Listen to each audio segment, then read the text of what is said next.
Just one more of these tests I want to talk about. A good strategy has to make choices not just about what we should do, but what we should not do. Again, if we try to please everybody, we will fail.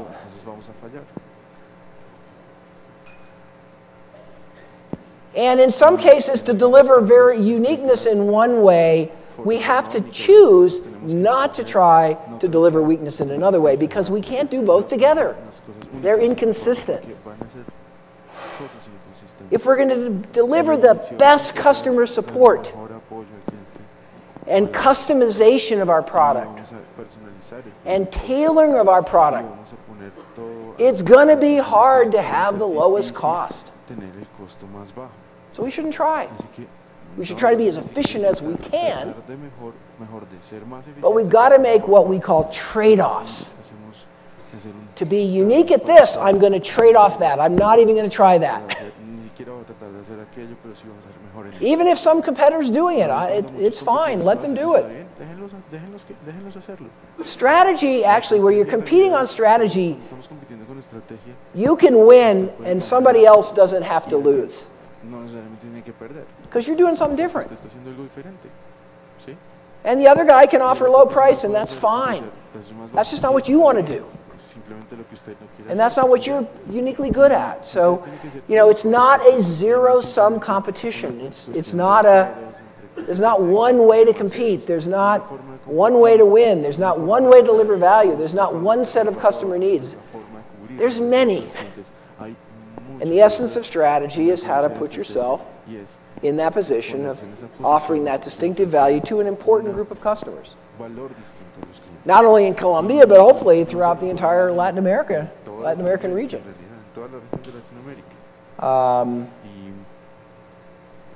Okay? All right, there's some other tests here we can come up with. Again, just because of time, think of the competition you're in your business. And the basic kind of core strategy ideas say we want to get away from a zero-sum competition, if we possibly can, where we all offer the same things and we compete on price, where if I win a customer, somebody else has to lose that customer. We got to get away from that kind of competition to a competition really on strategy. And a competition on strategy is where companies really seek different value propositions. And what happens, a competition on strategy actually is better. It grows the industry. Because it's not just one thing that everybody's offering the same. It's a lot of different things, and that expands the market. It doesn't just divide the market. And a competition on strategy is actually better for the consumer. The consumer doesn't have just one choice, and they decide what price they can pay or want to pay. The consumer has a lot of choices. And the consumers that need service have a choice of high service. And the consumers who just want the lowest price and no service at all, they can choose that. So actually, competing on strategy is good for the consumer too. It's not just good for the companies. This is not well understood. I'm an economist, I admit, I have a PhD in economics. I admit that because economists do a lot of stupid things. And one of them is to think that the ideal industry has 1,000 competitors all copying each other. That's the economist mindset. That's what we're taught. That if everybody's fighting it out on price all the time and there's hundreds of competitors, that's going to produce a good society and that's going to produce a good outcome for the consumer. And hopefully you all understand that isn't right. That's too simple. Maybe that was true 250 years ago when we had guilds, and everybody made the clothes in their little shop, It's not true today. Today we want competition on strategy. We don't want competition head-to-head on the same product and the same price. Okay. So let's remember that then company strategy and company competition is the bedrock of economic success for the country, for the region. The challenge is, how do we create the conditions so that companies can be the most operationally effective? That's kind of the foundation. So for example, if we have lousy roads, then we're holding back the operational effectiveness of all of our companies, because it takes a long time to get anywhere and move goods and services around. And so you know, having efficient roads, having a good public school system so the people that we hire, you know, have good basic skills, all those things are operational effectiveness that affect many, many companies. That's why the minister is so important, because the government has to take out of the way a lot of those obstacles that keep us from being operationally effective. And the great curse of developing countries is so much of your time and energy is focused not on building a strategy, but on just overcoming all this sand in the gear, you know, that's holding everything up, creating delays and inefficiency and wasted effort and wasted time, and everything's complicated and slow, and there's traffic jams, and you know, that's all operational effectiveness. But what we've learned is that it's not just that. It's not just the general business environment that affects your ability to be both effective and strategic. It's also the cluster. And this idea of clusters is a very old idea in economics, in the sense that it was a topic that was discussed in one of the most famous books of economics called Principles of Economics by Alfred Marshall, you know, around the turn of the last century. And he noticed that often some of the great success and strength in the economy existed where there were groups of companies in the same location. And this concept of clusters, it wasn't called clusters then. They were called, a number of different names were used. The worst name is I'll say it, and then I won't say it again, but it's agglomeration. The way economists describe this was agglomeration. When companies come together in the same place, this seems to be associated with efficiency. And that was noticed a long time ago. But the idea basically languished. It wasn't very important. In fact, many people believed that as we went into a more global economy, that this agglomeration or these clusters would not be important anymore. Because, of course, you can do anything anywhere. And since you can do anything anywhere, location doesn't matter anymore. This was the thinking, you know, in the 50s and the 60s and the 70s and the 80s. But actually, if you looked deeply at the economy of virtually every country, and you were looking carefully, you saw that actually it was the opposite. That in a global economy where competition is very open across borders, it's even more important to have a cluster. This was like an incredibly controversial idea. But the basic idea is that traditionally in protected economies, you could have a little bit of every industry. You could have every single industry in the economy, you would have companies in every business in the economy. And so therefore, you know, clusters were sort of nice, but not critical. But what we learn in a global economy where you're having to compete worldwide is in order to have the efficiency and productivity and innovation and skill to compete internationally, you have to have a cluster in your country or in your region.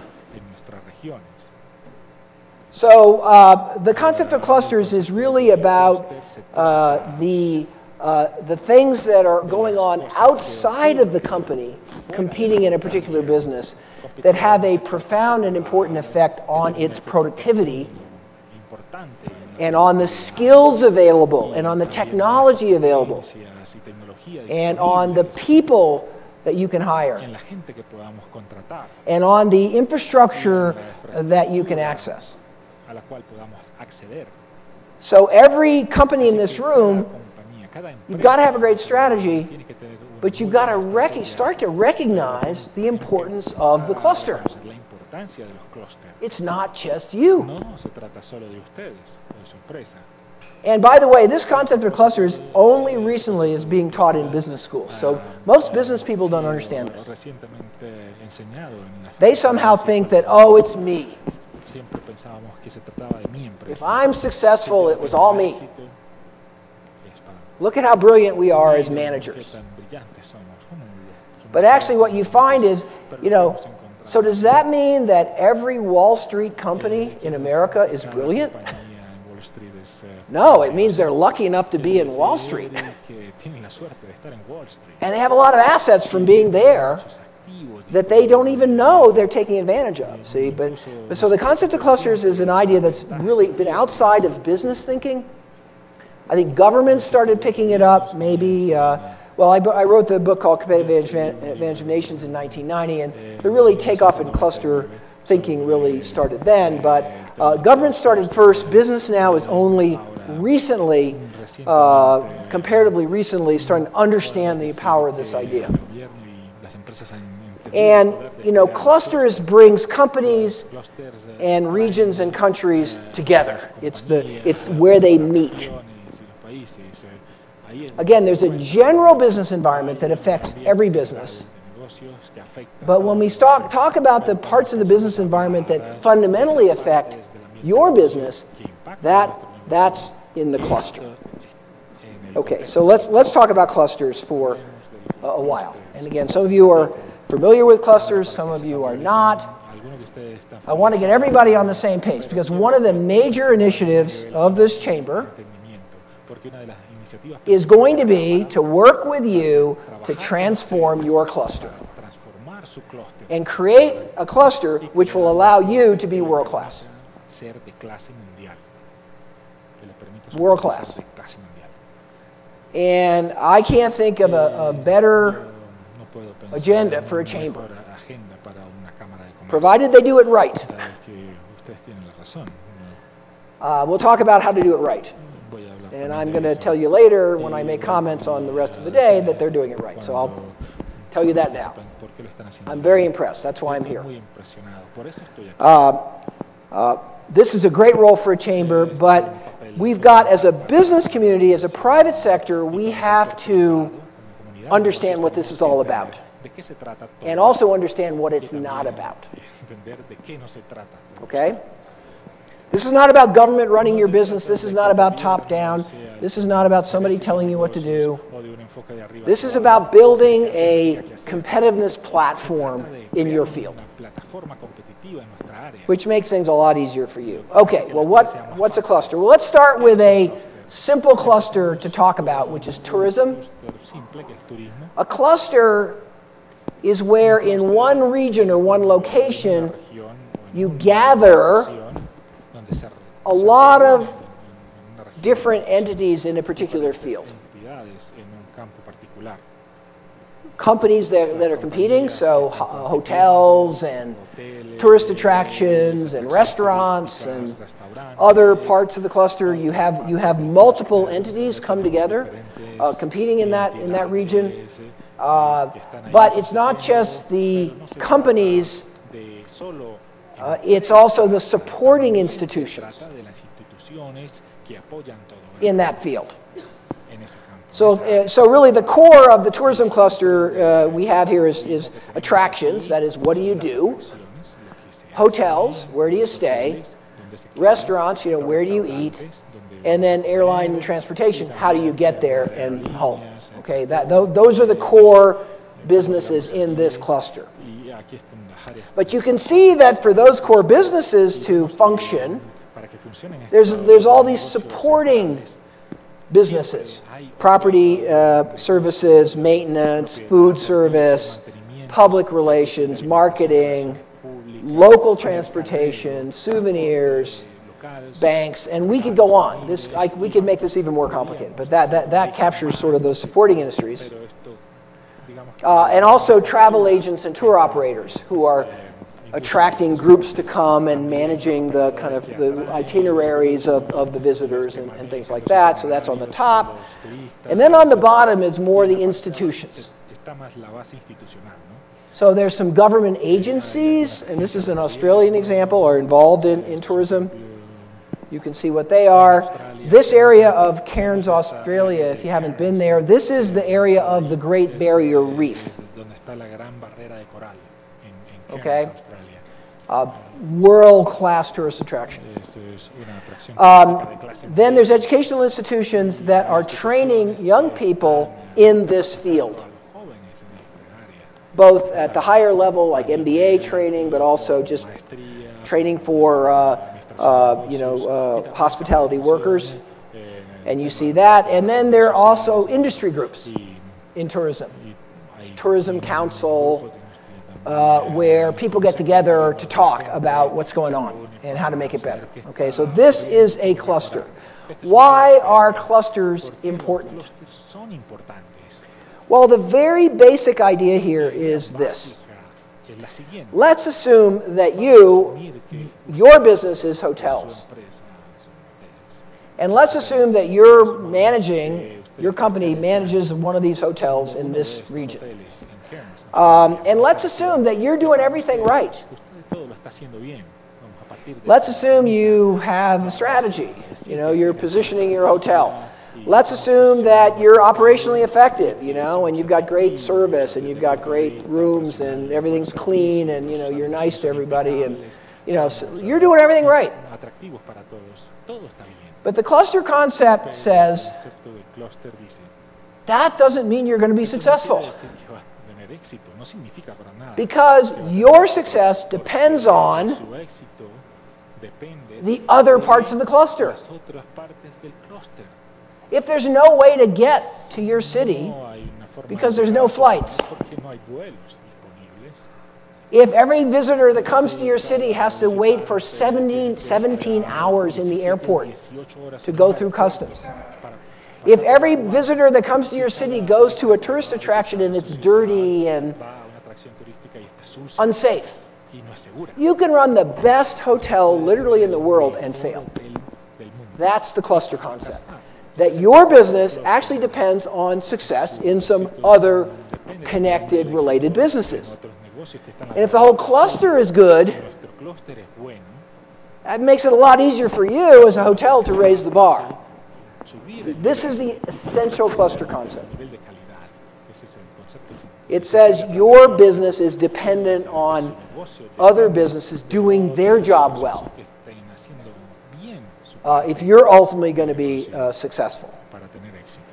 And that may be in having the right trained people that you can hire. It may be having the raw materials that you need. It may be having the logistical infrastructure to allow you to be efficient. There's a whole lot of dimensions of this. But that's the essential cluster concept. Here's a cluster from Bogota that is developing nicely software. Again, I won't go through this whole picture, but again, there's all these co-located businesses in this region. Now, by the way, all the members of a cluster don't have to be local companies. In fact, it's good if some of them are multinationals. So if you have an automotive cluster in your country, maybe there's local companies, but there's also, Daimler-Benz. So it could be foreign owned, it could be local owned, but the point is that they are co-located in the region. And by being co-located in the region, that facilitates efficiency, productivity, and innovation. And that's where the data is very, very compelling. Part of the glue that holds the cluster together are what we call institutions for collaboration. So part of a cluster is just the people are there. But part of a successful cluster is the people are connected. They're connected through the Bogota Chamber of Commerce, for example. The chamber is an institution for collaboration. It's not trying to run your business. You know, it's not a competitor. It's trying to kind of be the glue, help convene, help solve problems together in a cluster or in a region. This is an example of institutional collaboration in Australian wine. You know, Australian wine for decade after decade was nowhere. And then the Australians in this industry, not all industries, in this industry, the Australians started understanding the cluster concept. And they actually convened the cluster, the Australian wine cluster, and they built a strategy for upgrading the capabilities and business environment of that cluster. And then after years of work, what happened was the Australian wine industry, its exports went from $50 million to $3 billion a year. And it became world class, and it developed a global brand and a global image. You know, the kind of lead product was originally called Shiraz. All heard of that? Australia put that on the map, not California, not France. Australia, you know, kind of built that image. Highly productive, highly efficient, great quality. But it was all because there was a cluster there, because there were institutions created in the cluster. Export institutions, technology institutions, quality institutions. You can see them. This is the essential cluster concept. Why do clusters matter? They allow you to be more productive. If you've got a good training organization in Bogota to train software professionals, a software company doesn't have to train them themselves. If you've got a good kind of infrastructure organization in the cluster, that makes you more efficient. So the first benefit of being in a cluster is just things are more productive. You don't have to do everything yourself. You can purchase, you have good suppliers, you have good infrastructure, you have good training. You can depend on the institutions. You don't have to do everything inside your own company. You can do inside the company the things you need to do. Clusters stimulate innovation, where you get a concentration of companies in the same field, in the same area. That's where innovation comes from. We see it over and over again. You know, Silicon Valley is just one of thousands of examples. You know, some innovations are isolated. Somebody just has a brilliant idea. They're in the middle of nowhere. There's no other companies in their field around. They just came up with this great idea. That does happen, but most often the innovations come from within a cluster, where you get a critical mass, a bunch of companies competing in the same region, in the same cluster, and they're stimulating each other and getting better and better and better and better. That's how clusters work. And again, if you have a strategy, the companies in a cluster are not necessarily competing head to head. They're competing to differentiate themselves, and that's how innovation takes place. That's the cluster concept. And the third thing we find is that in clusters is where most new businesses are created. Again, we could see a new a new company, a new bank start anywhere in Colombia, but the chances are that the kind of new world-class institutions in financial services in Colombia are going to be created inside the areas where there's a cluster rather than off in some isolated location. Because if you're in a cluster, actually, the barriers to entry go down. If you're located within a cluster, it's easy to buy raw materials, it's easy to hire people, it's easy to get supporting industries. If you're off by yourself in some totally separate, isolated place, everything is hard. Everything has to be imported. Everything has to be shipped. See, so this is the cluster concept. And now, after many years of work, we now have the first very, very, very sophisticated, rigorous data which actually shows all this quantitatively.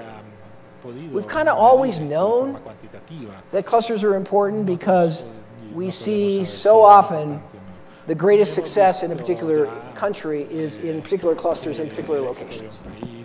But now we actually have data. It took a long time to build that data. It's very complicated on economic geography so that we know for countries what clusters are located in what regions, which clusters are strong, which clusters are weak, which clusters are growing, which clusters are shrinking. And now we found that if you can build a cluster in a region, that is associated with much faster job growth. It's associated with higher average wages in that field. Wages in the Wall Street cluster in the U.S. are much higher than financial services wages in other locations because the cluster has created such innovation and such skill and such technology and that it supports a much higher wage. If you're in a cluster, that's where the patenting comes from. If we look at patents and where the patents are invented, they come out of the clusters. And we also see new business formation and growth by far stronger where you can start to build a cluster. New businesses just start popping up because opportunities are obvious. You can see the cluster building, you can see the need for this, you can see the need for that, you can see the need for this. A new company forms, another company forms, and we find that the new companies that are born within a cluster grow faster and they're less likely to fail. So all this is very powerful new data that we are so excited about because, you know, for years we've been fighting skepticism. And the economist, again, and I'm an economist, I admit that. The economist has said, show me proof. Good concept, show me proof. Well, the good news, we now have proof. And we'll have more and more proof. We'll have more and more proof. Yeah, we just recently finished a paper that showed that in the U.S., after 2008, in the crisis, the regions that did best were the regions that had strong clusters.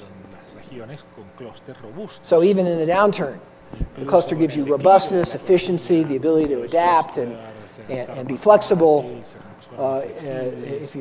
compared to other regions. Okay.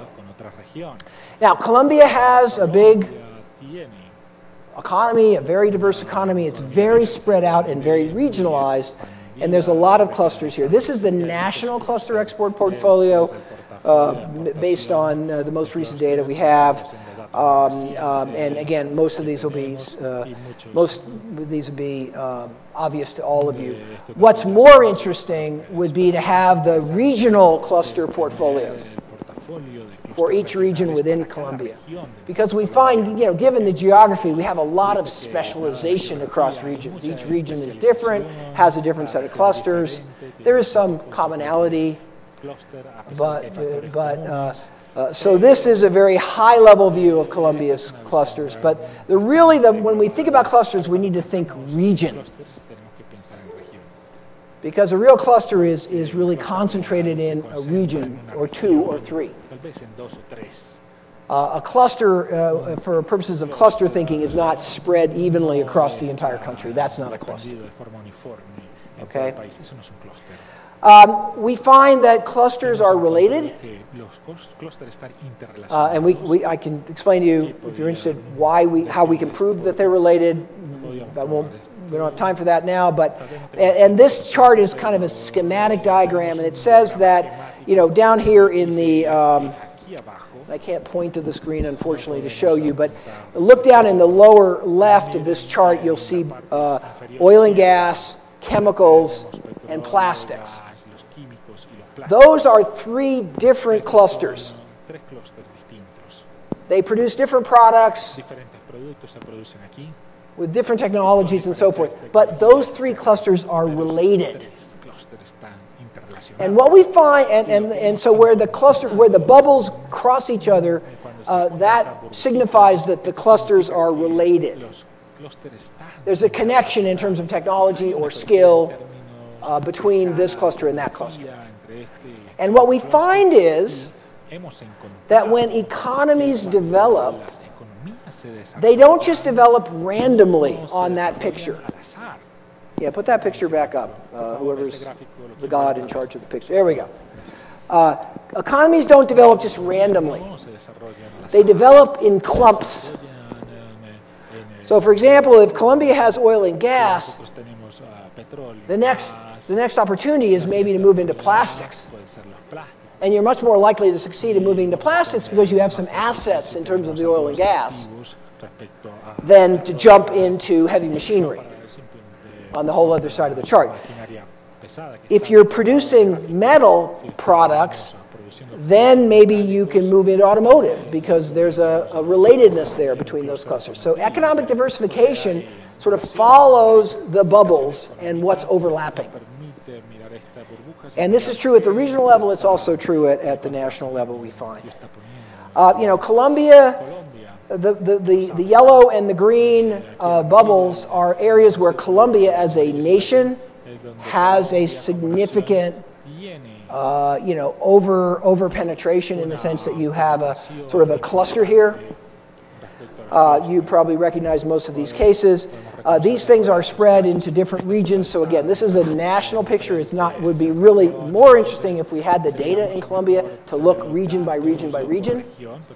We don't quite have that data yet. One of my goals is, and hope the minister is listening, is to have a Colombian cluster mapping project, so we have a really comprehensive understanding of the economic geography and what's where and what kind of businesses are in what areas, what's growing, what's shrinking, what the wages are, and so forth. We need to achieve that. But you can see, even in Colombia, even given the very interesting history of the country, you can see the bubbles that are colored are near each other. That's very typical. There's a relationship between agriculture and logistics. If you have agriculture, you have to move a lot of stuff around, so that tends to be associated also with good logistical infrastructure. We see that all around the world, and so on. Okay? So as we look at this region, we would be trying to identify, what are the areas where there's some sign that a cluster is forming. And if we can start to recognize the fact that a cluster might be forming, we then we have some powerful tools of economic policy to start to get collaboration occurring across those firms, to work between big companies and small companies, because clusters involve both, big and small. This creates a vehicle for business and government to talk. It's a vehicle for investments that strengthen many firms, not just investments in individual companies. You can see some of the benefits of clusters. Here's some key principles.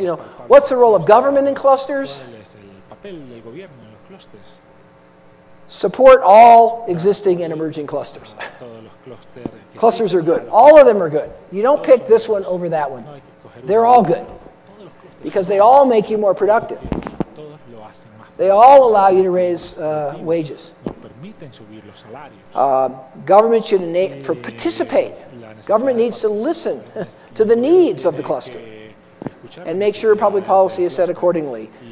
Collect the right data so that you can document and measure Be ready to implement recommendations. Government sometimes in some countries has to be the convener of clusters because clusters don't come together. People don't really work together.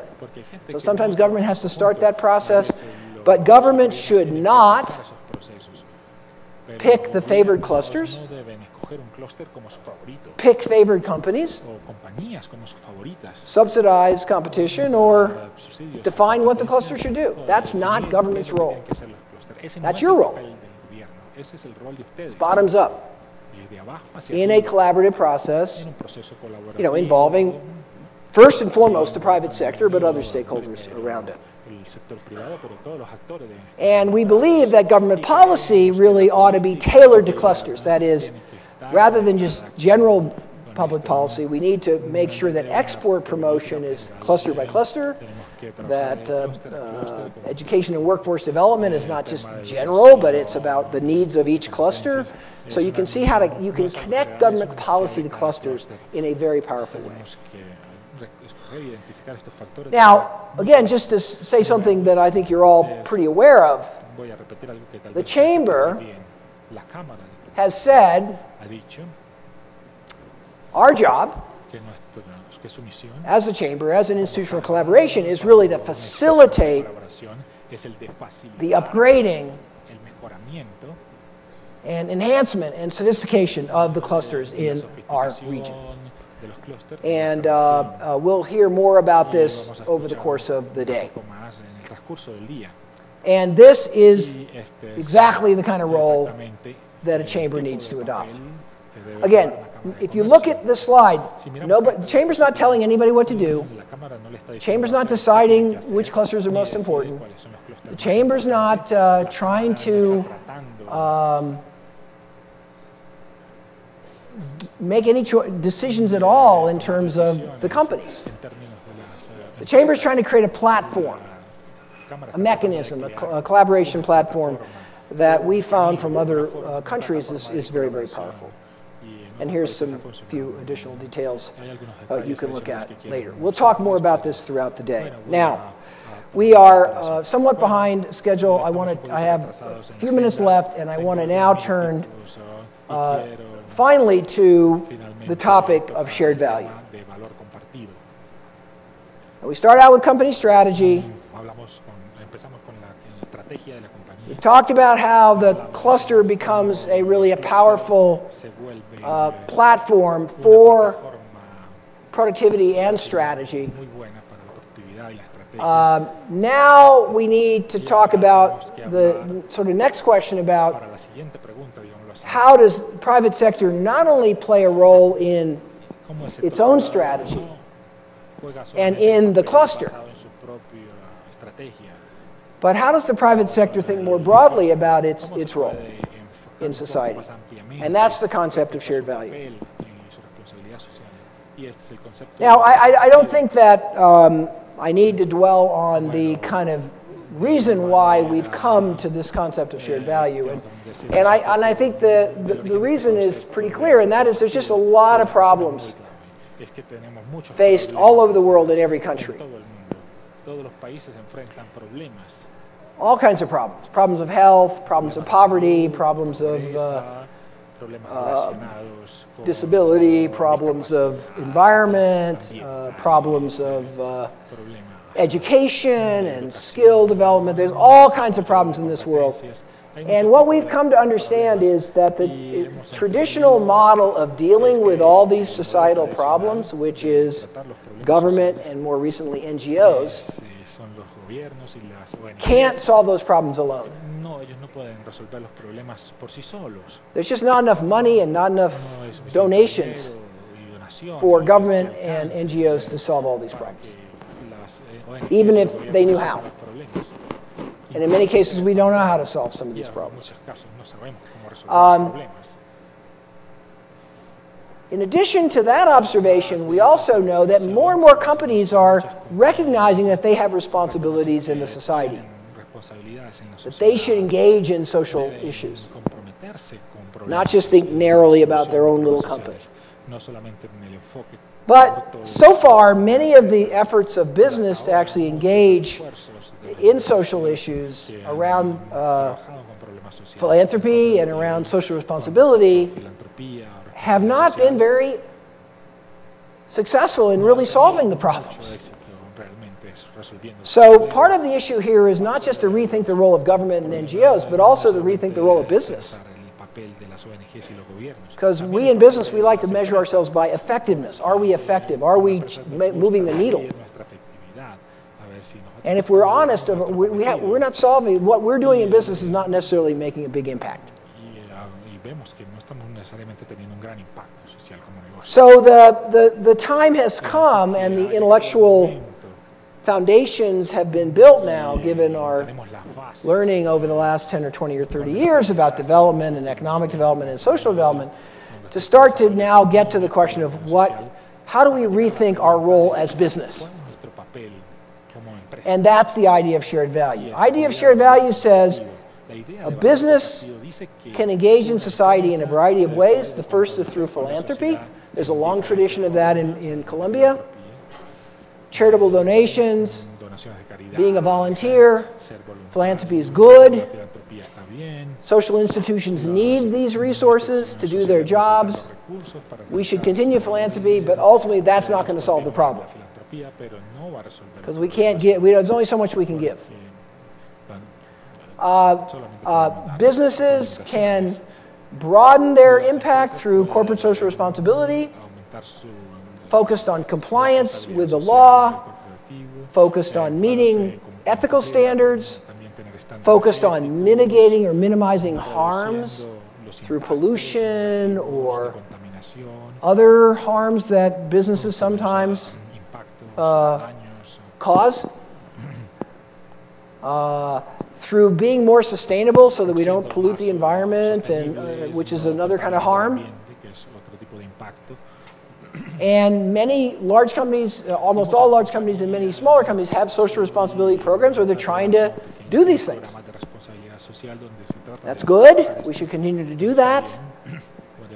It's made things better, but it's not solving the problems. There's a third approach, which is now starting to emerge, called creating shared value. How's that different? Creating shared value is not about giving money. It's not about minimizing harm or being a good citizen. Those things are good, but that's not what shared value is all about. Shared value is actually about tackling social needs and social problems through the business with a business model. That means making a profit. Okay? Philanthropy and corporate social responsibility are taking profit from the business and investing it in social issues. Again, that's good. Shared value is addressing social issues as part of making profit. It's recognizing that many of the greatest needs that business can meet are actually needs that we have thought of as social, but they're also economic. We can't separate social and economic. I mean, a good example is the concept of fair trade. Fair trade is reacting to the problem of small farmers who are not getting paid enough for their crops. And fair trade is about getting a higher price to the farmers. That's corporate social responsibility. You take money from the consumer and from the purchaser and give more of it to the farmers. Nothing else changes. That just redistributes money from one party to another. It's good. I mean, small farmers do deserve more in some sense for their crops, but this is not a solution. This is redistribution. But what if instead of giving more price to the farmer for doing the same thing, so what if we worked with farmers in order to make them more productive and efficient and improve their quality? This is what Nestle's doing. This is what the great agricultural companies are doing now. If we can make the farmers more productive and if we can raise the quality of their goods, what's going to happen to their income? It's going to grow.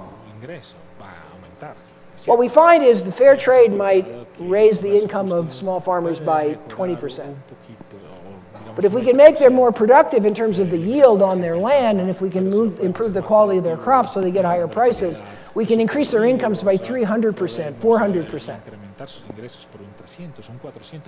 That's shared value. It's capitalism.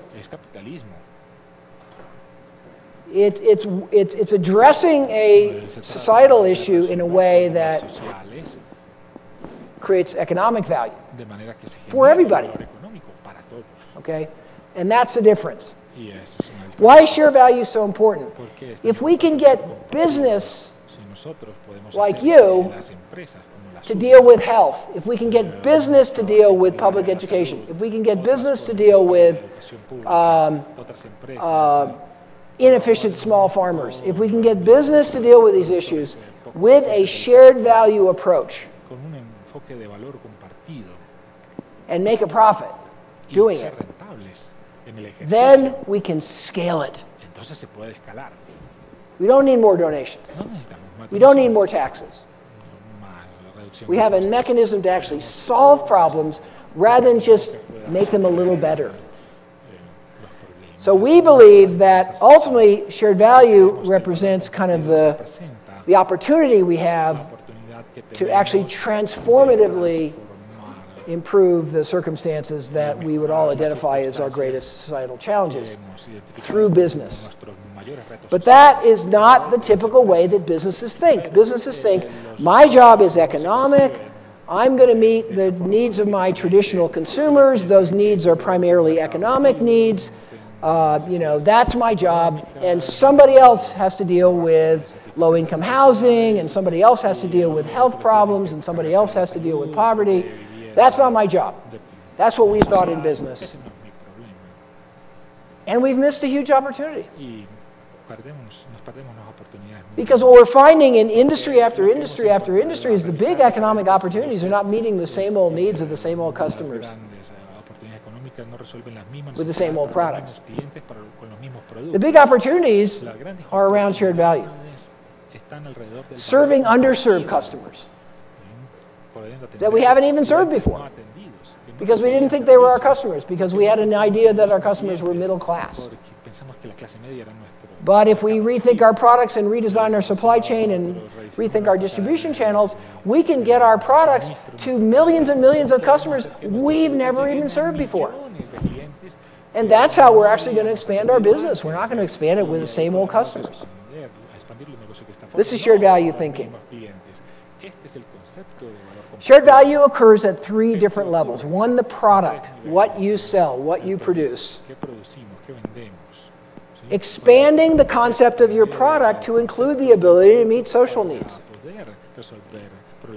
Environment, health.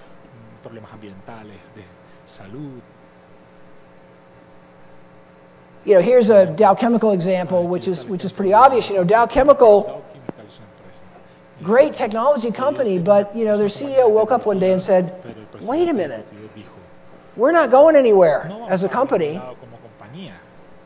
And then they got the idea that, well, let's look at the big, huge problems of the world. And they picked the Millennium Development Goals.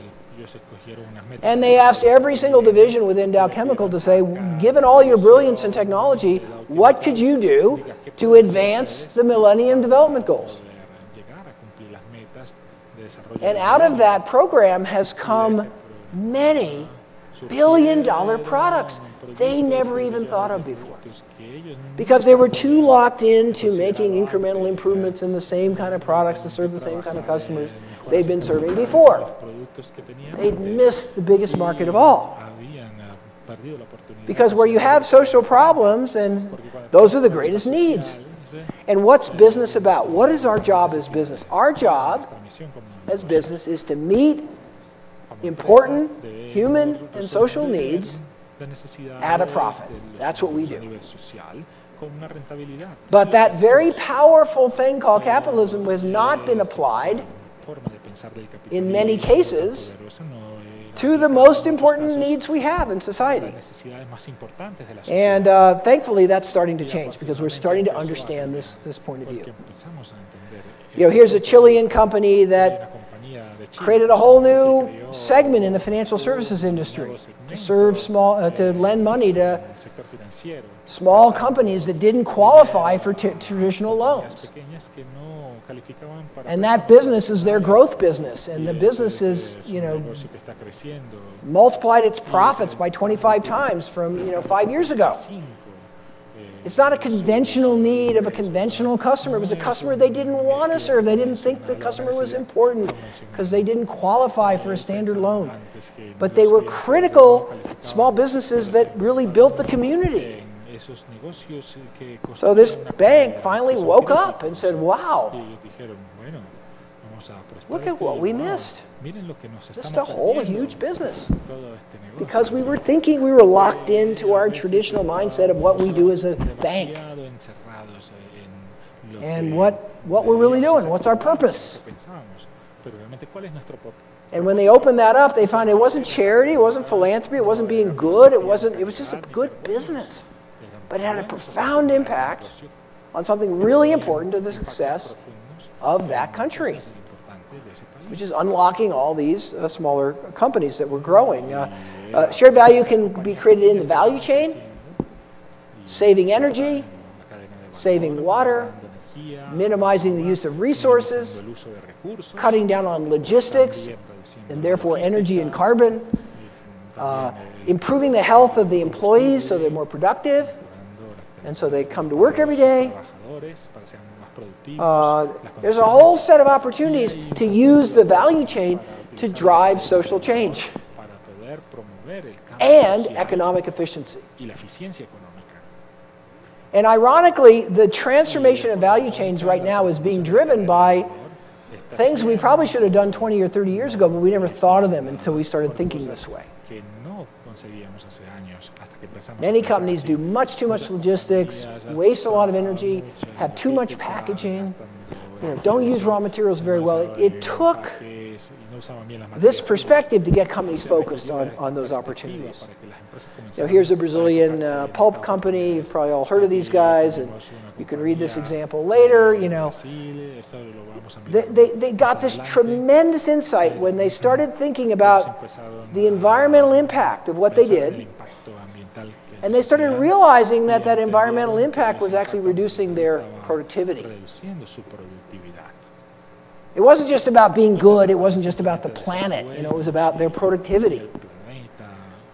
And they discovered that they had a lot of little smallholders around their paper mills and their forest areas, and that those people could grow trees too.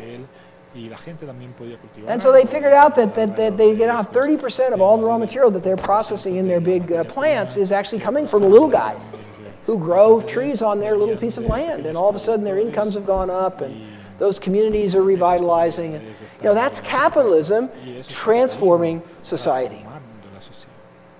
And that's what capitalism used to do. If you go back to 100 years or 150 years, you look at companies like Hershey and Cadbury's in England. They thought this way, they behaved this way, they understood that they should take responsibility for all this stuff because it would be good for them. But as we got more sophisticated, we forgot all this. And instead, companies get narrower and narrower and think that meeting these traditional needs a little better is the way to win, and it really isn't. So shared value is opening up opportunity. Third level of shared value is the business environment, and that's really a lot around clusters. A lot of companies haven't understood the power they have to transform their whole community and therefore help their business by thinking about their cluster, thinking about their local business environment, taking responsibility, not just thinking it's the government's job. And here's a great example of a company, Arca Continental, which is a Coca-Cola bottler from Mexico that's working with the tiendas, the little shops, and has understood that they can grow their business tremendously if they can make those little shops more efficient, more productive, if they can have coolers, if, and they have a program now, and they're making a huge ROI off of helping these little, small mom-and-pop businesses that are the bedrock of many of the Mexican communities. And they're transforming the communities at the same time. So, here's an example in mining. The extractive industries are very controversial right now, everywhere, including in Colombia, in terms of the impact they're having on the society, on the environment. And the leading companies in this field now are starting to understand they can create shared value.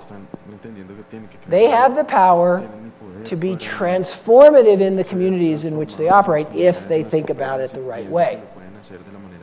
And we have some promising work going on with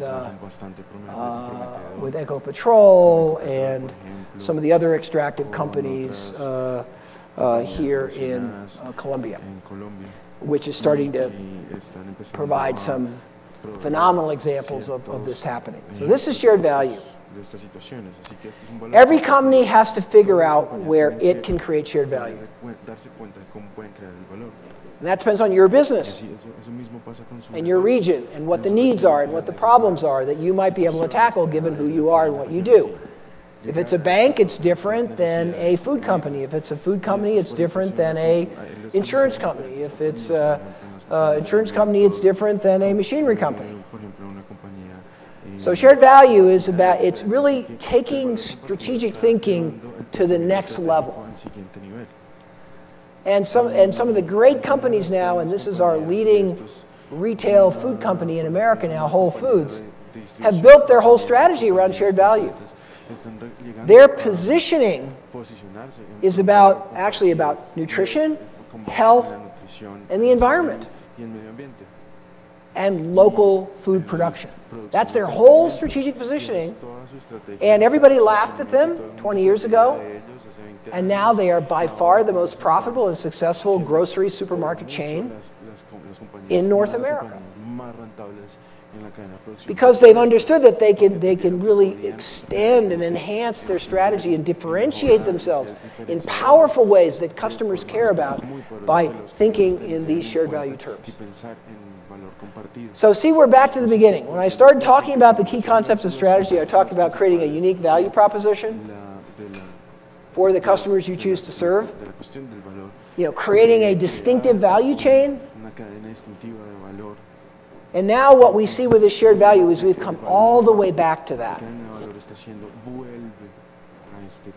What we've done is we've seen that there's a whole lot of new alternatives now for unique positioning and distinctive value chains that we didn't think of before. And this gives us a path to greater strategic success. And many companies are going even the next step forward, and they're really redefining their whole purpose as a company. A great question for a CEO to ask, why do we exist as a company? What's our purpose? The answer for the last 15 or 20 years in our country has been to maximize shareholder value. That's been the answer. That's kind of a sad answer, isn't it? Do you want to spend your whole life and your whole career maximizing some shareholder's value? Well, that is not a bad thing. Because if we maximize shareholder value, then that means we can grow and pay high wages, and that improves the standard of living. And so good things happen. But is that really enough? And I think many companies now are starting to understand that's actually not a good way to talk about the purpose. It's really a means to a purpose. Profitability and productivity and efficiency are a means to some higher purpose, and that higher purpose is often unlocked in shared value thinking. Nestle used to call themselves a food and beverage company. That's what we do. Now they call themselves something different. You know, Pearson is the world's largest book publisher for textbooks. And they used to call themselves a textbook publishing company, but now they're calling themselves something different. And these are not just words. These are everything. You know, Pearson understands their social purpose is to help people learn. And the only way they can prove that they're doing that is to look at the educational results or outcomes that the people that use their products are able to achieve. It's not just whether they can sell them a book. That's not a purpose. You might make money doing that, but that's not the purpose. The purpose is to meet an important need of society. And so the question is, for each of you, is what important societal need can you meet? And does that question, that very question, open up new opportunities for you to think about your business and what you can do? And I can tell you, I've seen this happen in front of my very eyes. Just asking that question with your team. I've seen that transform the whole trajectory of a company and open up major new market opportunities that they never thought of before because they didn't think that was their job. Okay, so this is the promise of shared value. Again, I'm so proud and so honored that later on today we are going to award some prizes here for shared value. There have been companies that do this in Colombia forever. Didn't have this, didn't call it this, didn't have the framework, but have been doing it. And there are companies that over the last 5 or 10 years have started really moving very rapidly in this direction. Very proud and very honored that we are going to give a prize for this. And I am so hopeful that the existence of this prize and what we all learn from these companies is going to spread this idea everywhere across this country, not just in the Bogota region. My greatest dream right now, until we meet it, my greatest dream is that everybody in society respects and honors the role of business again. You know, we're in an era where, at least in my country, the heroes in society are NGOs. Those are the heroes.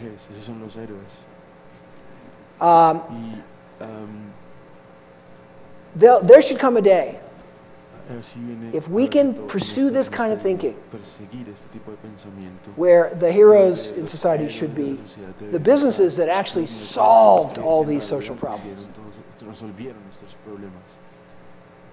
Okay? And where we in business are respected for the profound role that we play in society. Not just that narrow economic role, but this much bigger role. And where the idea that you make a profit is no longer seen as taking from society, but actually the critical enabler to transforming society. Because if you can make a profit, you can do it for everybody. You can serve everybody. You can meet that need for everyone. Okay, so thank you for being so attentive to this body of ideas. I think hopefully coming out of these 3 ideas and the work of the Chamber, we are going to leap in this region to a whole new level of insight, productivity, prosperity, and growth. And we can be a beacon in this region for what has to happen throughout Colombia. I'm very honored and privileged to be part of this. Thank you for your patience. And I'll look forward to the discussion and commenting later on. Thank you very, very much.